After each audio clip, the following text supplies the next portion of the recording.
Assalamualaikum warahmatullahi wabarakatuh. Kelompok kami yang terdiri dari 3 anggota akan memaparkan materi tentang hukum benda yang meliputi dari beberapa poin, yaitu ada 14 poin yang akan kami bagi menjadi 3 bagian, yaitu poin ke-1 sampai dengan ke-5 akan dijelaskan oleh Steviani Tonduko, dan poin ke-6 sampai ke-9 akan dijelaskan oleh saya sendiri, Muhammad Karunia.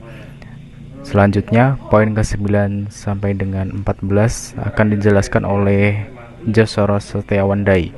Langsung saja mari kita simak video pemaparannya. Yang pertama, asas kebendaan. Secara umum terbagi menjadi 10 bagian, yaitu pertama, merupakan hukum pemaksa, dan yang kedua, dapat dipindahkan. Yang ketiga, asas individualitate. 4, asas totalitate. Yang kelima, asas tidak dapat dipisahkan. Yang keenam, asas prioritate. Yang ketujuh, asas pencampuran. Yang kedelapan, asas perlakuan yang berlainan terhadap benda bergerak dan tidak bergerak. Yang kesembilan, asas public citate. Dan yang kesepuluh, sifat perjanjian. Pada bagian yang kedua, pengertian benda. Menurut pasal 499 KUH Perdata, pengertian benda atau saak adalah segala sesuatu yang dapat menjadi objek hak milik. Yang dapat menjadi objek hak milik yaitu berupa barang dan dapat juga berupa hak, seperti hak cipta, hak paten, dan lain sebagainya. Pada bagian yang ketiga, dasar hukum. Dalam KUH Perdata, hukum perdata di Indonesia pada dasarnya bersumber pada hukum Napoleon. Dasarnya berdasarkan Staatsblad nomor 23 tahun 8470 tentang Burgerlich Wetboek for Indonesia. Dapat disingkat menjadi BW atau disebut sebagai KUH Perdata. Pada bagian yang keempat, pembagian benda berdasarkan pasal 504 Kitab Undang-Undang Hukum Perdata, benda dibedakan menjadi 2 bagian, yaitu benda bergerak dan benda tidak bergerak. Pada bagian yang kelima, hapusnya hak kebendaan. Hak milik, hak memungut hasil atau hak pakai menjadi hapus bila benda yang bersangkutan dipindah tangankan kepada orang lain. Daluarsa untuk barang tidak bergerak pada umumnya 30 tahun dan karena ada alas hak, sedangkan untuk benda bergerak 3 tahun. F. Perbedaan macam-macam benda. Menurut KUH Perdata, benda dapat dibedakan menjadi beberapa macam sebagai berikut. 1. Barang-barang berwujud dan barang-barang tidak berwujud. Kebendaan dapat dikatakan sebagai barang berwujud apabila benda tersebut dapat dilihat dengan mata serta diraba dengan tangan. Sedangkan kebendaan tidak berwujud adalah kebendaan yang berupa hak-hak atau tagihan-tagihan. 2. Barang-barang bergerak dan barang-barang tidak bergerak. Suatu benda dikategorikan sebagai kebendaan apabila yang sifatnya dapat berpindah atau dipindah tempatkan tapi tidak merubah wujud, fungsi, serta hakikat benda tersebut.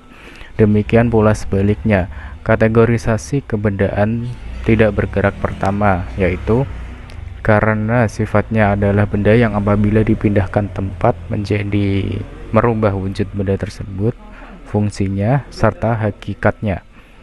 Yang kedua, yaitu adalah karena tujuan dan peruntukannya. 3. barang-barang yang dapat dipakai habis dan barang-barang yang tidak dapat dipakai habis. Kebendaan bergerak dikatakan dapat dihabiskan apabila karena dipakai menjadi habis dan dengan dihabiskannya menjadi berguna. Sedangkan kebendaan bergerak dikatakan tidak dapat dihabiskan apabila kebendaan yang dipakai menjadi tidak habis namun nilai ekonomisnya berkurang. 4. Barang-barang yang sudah ada dan barang-barang yang masih akan ada, baik secara absolut maupun secara relatif. Pembedaan keberadaan atas benda yang sudah ada dan yang akan ada ini penting bagi pelaksanaan perjanjian dan pelunasan jaminan hutang. Pembedaan keberadaan ini didasarkan pada ketentuan pasal 1334 KUH Perdata. Kelima yaitu barang-barang di dalam perdagangan dan barang-barang di luar perdagangan. Suatu barang yang dapat dikatakan barang-barang dalam perdagangan apabila barang tersebut dapat menjadi suatu pokok perjanjian. Sebaliknya, suatu barang dikatakan barang di luar perdagangan apabila barang tersebut tidak dapat dijadikan objek suatu perjanjian, sehingga barang tersebut tidak dapat diperdagangkan, dihibahkan, maupun diwariskan. Yang keenam yaitu barang-barang yang dapat dibagi dan barang-barang yang tidak dapat dibagi. Barang-barang atau suatu kebendaan yang dapat dibagi yaitu barang-barang yang dapat dipisah-pisahkan namun tetap masih dapat digunakan karena tidak menghilangkan eksistensi kebendaan tersebut. Sedangkan kebendaan yang tidak dapat dibagi adalah kebendaan yang memiliki satu kesatuan yang utuh, sehingga apabila dipisah-pisahkan, barang tersebut tidak dapat berguna karena menghilangkan eksistensi kebendaan barang tersebut. G. Perbedaan hukum benda dan hukum perikatan. Hukum benda mengatur seseorang dengan benda, zaklik rights, bersifat absolut, sistem tertutup. Jumlah hak-hak kebendaan terbatas pada apa yang hanya termuat dalam buku 2 BW bersifat memaksa. Hukum perikatan mengatur seseorang dengan orang lain, personal rights, sifatnya nisbi, sistem terbuka. Kedudukan rangkaian pasal-pasal dalam hukum perikatan hanyalah bersifat mengatur atau hanya sebagai pelengkap saja. H. Hak-hak kebendaan. A. Hak perdata. Hak perdata adalah hak seseorang yang diberikan oleh hukum perdata. Hak tersebut ada yang bersifat absolut dan ada yang bersifat relatif. Hak yang bersifat absolut memberikan kekuasaan langsung dan dapat dipertahankan terhadap siapapun. Sedangkan hak yang bersifat relatif adalah hak yang memberikan kekuasaan terbatas yang hanya dapat dipertahankan terhadap lawan atau pihak dalam hubungan hukum. Hak perdata yang bersifat absolut meliputi hak kebendaan yang diatur dalam buku 2 KUH Perdata dan hak kepribadian yang diatur dalam buku 1 KUH Perdata yang terdiri atas hak atas diri sendiri dan juga hak atas diri orang lain. Hak perdata yang bersifat relatif yaitu hak yang diatur dalam buku 3 KUH Perdata ialah hak yang timbul karena adanya hubungan hukum berdasarkan perjanjian atau berdasarkan ketentuan undang-undang. Hak kebendaan adalah suatu hak absolut, hak yang melekat pada suatu benda, memberikan kekuasaan langsung atas benda tersebut dan dapat dipertahankan terhadap tuntutan oleh setiap orang. Hak kebendaan bersifat absolut atau mutlak. Contoh hak milik, hak memungut hasil, hak sewa, hak pakai, hak gadai, hak hipotek, serta hak cipta. I. Bezit. Bezit adalah suatu keadaan di mana seseorang menguasai suatu benda baik diri sendiri maupun melalui perantara orang lain. Unsur-unsur adanya bezit yaitu satu korpus, yaitu hubungan langsung antara orang yang menguasai dengan benda yang dikuasai. 2. Animus. Animus adalah hubungan yang harus dikehendaki oleh orang yang menguasai benda tersebut untuk dirinya sendiri. Fungsi bezit. Yang pertama, polisionil bezit. Beziter mendapatkan perlindungan hak tanpa mempersoalkan siapa sebenarnya pemilik sejati benda, kecuali dapat dibuktikan sebaliknya. 2. Zagenrecht teilig bezit. Setelah bezit berjalan beberapa waktu tanpa adanya protes dari eigenaar sebelumnya, maka bezit itu berubah menjadi eigendom melalui lembaga verjaring. Huruf J. Hak eigendom atau disebut hak milik. Pengaturan mengenai hak eigendom terdapat pada pasal 570 KUH Perdata yang berbunyi, hak milik adalah hak untuk menikmati suatu barang secara lebih leluasa dan untuk berbuat terhadap barang itu secara bebas sepenuhnya. asalkan tidak bertentangan dengan peraturan undang-undang atau peraturan umum yang ditetapkan oleh kuasa yang berwenang, dan asal tidak mengganggu hak-hak orang lain. Kesemuanya itu tidak mengurangi kemungkinan bahwa pencabutan hak demi kepentingan umum dan penggantian kerugian yang pantas berdasarkan ketentuan-ketentuan perundang-undangan. Maksud saja, hak agendom sebagai hak individu tertinggi sekaligus juga merupakan hak penguasaan atas tanah yang tertinggi dalam hukum barat. Jadi, hak agendom ini merupakan salah satu jenis hak atas tanah barat yang dikenal sebagai hak milik. Langsung saja lanjut ke huruf K.